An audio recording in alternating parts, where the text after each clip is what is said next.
Assalamualaikum warahmatullahi wabarakatuh. Hello guys, ketemu lagi balik lagi di video bareng Arinis. Nah, video kali ini kita mau ngomongin smartphone barunya Vivo. Lebih tepatnya tuh Vivo Y28. Ini gue agak kaget sejatinya. Vivo Y28 itu tuh kayak bawa beberapa hal yang baru, yang fresh gitu ya, khususnya di keluarga Vivo. Spill sedikit deh ya, dimana HP 2 jutaan Vivo ini tuh punya baterai besar 6000 mAh plus pengecasan yang cepat nih ya, 44 watt flash charge. Dikasih dual stereo speaker, coba ya, memori juga lega dan desainnya boleh juga.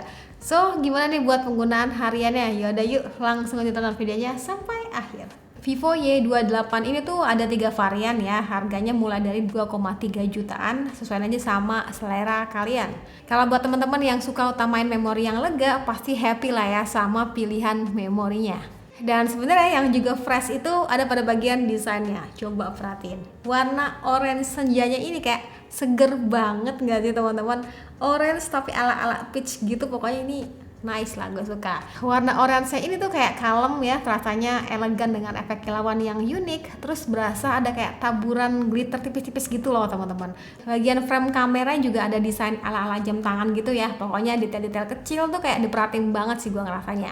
Paling PR-nya tuh pada saat mengenggamnya tanpa menggunakan casing itu kayak harus sering dielap sih ya, karena emang gampang tinggalin sidik jari, karena sejatinya udah itu finishingnya glossy gitu teman-teman. Dan smartphone ini termasuk yang slim, ketebalan tuh cuma 7,9 mm aja. Terbilangnya paling tipis ya untuk baterai 6000 mAh di kelasnya. Selain warna orange-nya, ada juga nih pilihan warna hijau zamrudnya. Hayo, kalian suka yang mana? Tulis aja di kolom komentar ya. Vivo Y28 itu menggunakan 2,5D metallic design, jadi modelnya tuh emang kayak ngotak gitu teman-teman untuk bagian sisinya. Kalian juga info buat SIM sendiri tuh hybrid ya teman-teman, jadinya bisa aktifin 2 SIM sekaligus atau 1 SIM plus 1 micro SD. Dan oh ya, buat bagian portnya itu lengkap, termasuk masih dilengkapi dengan port jack audio. Dan menarik ya, doi itu kayak diem-diem punya dual stereo speaker loh.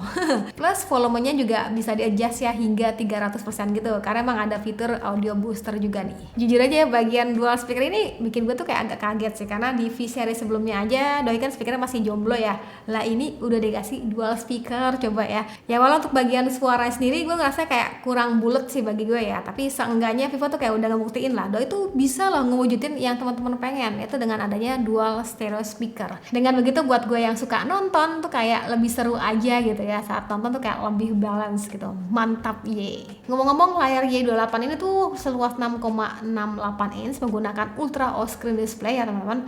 Terasanya lebih kekinian dan tingkat kecerahannya sendiri tuh up to 1000 nits. Ya kalau soal bezel sendiri terbilang ya udah termasuk yang tipis ya, kecuali di bagian bawahnya. Tapi ya so far nggak begitu ganggu sih bagi gue. Layar Vivo Y28 ini tuh udah menggunakan sunlight display yang memiliki kecerahan tuh hingga 1000 nits. Kemarin itu pas gue gunain di luar ruangan rasanya sih kayak nggak ada masalah ya. Terbilang ya masih jelas nih. Lanjut kita ngomongin bagian speknya ya. Di Vivo Y28 ini tuh menggunakan Vantage OS versi 14 berbasis Android 14, dan uniknya bakal dapat OS sebanyak 3 kali dan juga security patch hingga 4 tahun. Ini sih udah lumayan banget ya buat ukuran smartphone entry level. Buat pilihan RAM-nya yang terbesar itu 8GB plus 8GB SSD RAM, dan untuk bagian ROM sendiri itu 256GB.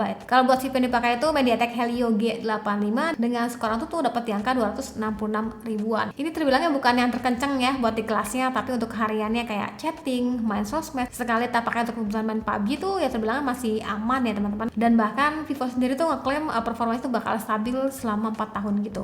Sebenarnya yang bikin gue salah fokus itu ada pada bagian baterainya. Ini gede loh, 6000 mAh di budget 2 jutaan. Kayaknya gue baru temuin sih ya di keluarganya Vivo tuh dengan baterai terbesar ya ini Y28. Kira-kira sawet apa ya dalam penggunaannya? Ini jadi sebagai informasi aja, smartphone itu biasanya gue pakai kayak start mulai dari pagi hari gitu ya teman-teman.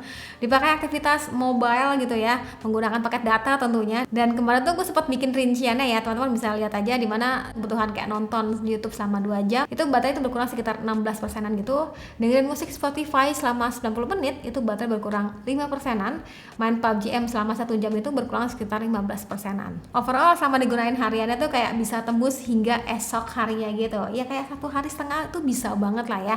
Ini tuh posisinya menggunakan paket data dari pagi hingga sore gitu ya, dan malam harinya tuh sesampainya di rumah gue biasa tuh kayak connect ke wifi gitu teman-teman, dan terbilang ini oke lah ya untuk ukuran smartphone di budget 2 jutaan dengan baterai besar 6000 mAh. Ini dijamin tenang lah ya, nggak takut lowbat. Dan kalau untuk ngecasnya sendiri tuh dikasih pengecasan 44 watt flash charge, dimana ngecas 30 menit dapat di 50%an, dan buat ngecas dari mulai 0% gitu ya hingga full itu butuh waktu kurang lebih sekitar 90 menit. Masih ngomongin soal baterai, kerennya tuh Vivo kayak ngasih proteksi hingga 4 tahun loh, mantap ye.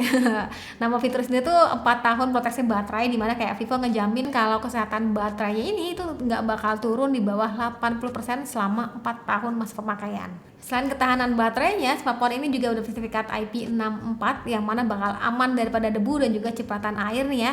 Jadi kalau misalkan kena hujan tipis-tipis itu terbilangnya aman, atau pada saat pegang smartphone itu dalam keadaan kondisi tangan tuh basah, itu ya tetap bisa diakses dengan baik karena emang ada fitur wet touch di mana tuh sentuhan layar tetap mulus walau dalam kondisi basah. Selain itu Vivo juga ngeklaim Y28 ini tuh bakal tahan benturan hingga 1 meter ya. Yang gue sih berharap ya smartphone itu bakal awet ya misalkan nggak sengaja terjatuh. Dan sebelum kita ngomong untuk bagian hasil kameranya, Vivo Y28 itu punya fitur yang unik. Coba, ini ada nyala-nyala gitu ya teman-teman. Mana namanya tuh Star Hello. Itu kayak lampu dinamis yang bakal nyala semisal ada notifikasi ataupun satu foto menggunakan kamera belakangnya pada saat kita setting timer. Nah, kalau buat konfigurasi kameranya sendiri, Vivo Y28 ini itu punya dual kamera, di mana ada 50 megapiksel di kamera utamanya dan juga 2 megapiksel sebagai deep kamera. Sedangkan buat kamera depannya dikasih 8 megapiksel. Ini agak kecil ya resolusi kamera depannya, tapi ya untungnya tuh fitur ini tetap maksimal ya teman-teman, kayak dilengkapi dengan mode potret yang kita tuh bisa pilih style saat berselfie, bisa sesuaiin juga tingkat beauty-nya hingga atur tingkat bokehnya mau seberapa blur ya bisa. Dan hasilnya masih bisa diandelin ya, walau terasanya sih kayak kurang detail aja. Dan ini dia beberapa hasil foto lainnya. Di kondisi daylight hasil foto itu lebih ke arah natural gitu ya teman-teman, dimana ya saturasi warnanya tuh kayak malu-malu gimana gitu ya. Biasanya sih buat dapetin foto yang lebih jernih itu kayak mesti tap dulu ya ke bagian objeknya, dan memprosesnya tuh kayak butuh waktu gitu ya, jadi mesti bersabar ya teman-teman buat hasilin foto yang lebih ciamik minim blur. Dan selebihnya teman-teman juga bisa langsung komentar aja menurutnya hasil kamera itu kayak gimana.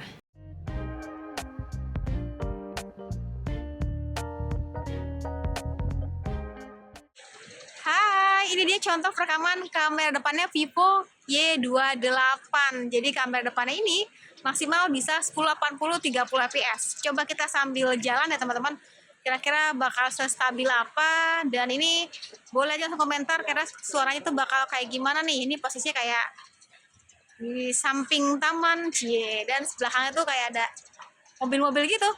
Kira-kira suara terdengar jelas apa enggak? Boleh aja tulis di kolom komentar. So far mukanya kayak cantik ya, maksudnya beauty-nya dapet gitu ya, jadi nggak yang gimana gitu. Coba sekarang kita pindah ke kamera belakangnya. Oke, kalau ini contoh rekaman kamera belakangnya nih, sama-sama di 1080 30 fps sambil jalan bakal kayak gini. Oke, ini nggak ada fitur tambahan kayak ultra steady gitu, nggak ada ya, jadi kayak bener-bener hasil videonya bakal kayak gini. Tuh agak sedikit penyesuaian cahaya pada saat pindah angle gitu ya, cukup berasa. Dan gimana hasilnya? Terus di kolom komentar ya guys. Dan gak lupa fitur yang gak kalah penting itu Vivo Y28 ini dilengkapi dengan NFC multifunction ya teman-teman. Berguna banget ya untuk kebutuhan kayak cek saldo e-money lah, ataupun isi ulang saldo e-money juga bisa banget pada smartphone ini. Duplikat kartu akses pun sebenarnya bisa ya teman-teman, asalkan kartunya tuh kayak mengizinkan. Oke, kesimpulan akhirnya Vivo Y28 ini tuh cukup ngasih gebrakan ya di budget 2 jutaan. Khususnya nih buat teman-teman yang kayak nyari smartphone dengan baterai besar 6000 mAh yang dibalut dengan desain smartphone setipis ini, seringan, secantik ini gitu ya. Karena ini warna orange itu kayak elegan banget guys ya. Terus buat aktivitas hiburannya tuh udah jos banget dengan layar lega 6,68 inch ultra OLED screen-nya, plus dikasih dual stereo speaker juga yang buat itu kayak semakin seru ya. Fitur lainnya juga lengkap ya, ada NFC multifunction. Dan kalau soal kameranya sendiri bukan termasuk yang wah, tapi ya wajar sih, harganya juga 2 jutaan aja kan. Nah itu tadi cerita dari gue ya, buat teman-teman yang berminat boleh aja langsung cek aja link pembeliannya pada kolom deskripsi. Nah kalau buat kalian sendiri kayak gimana tentang smartphone-nya, boleh aja tulis kolom komentar ya. Sekian dari gue, terima kasih sudah nonton sampai video. Jangan lupa like videonya, jangan lupa juga subscribe juga channelnya, dan sampai ketemu lagi di video selanjutnya. Sekian dari gue lagi, dan saya bilang see you, bye bye.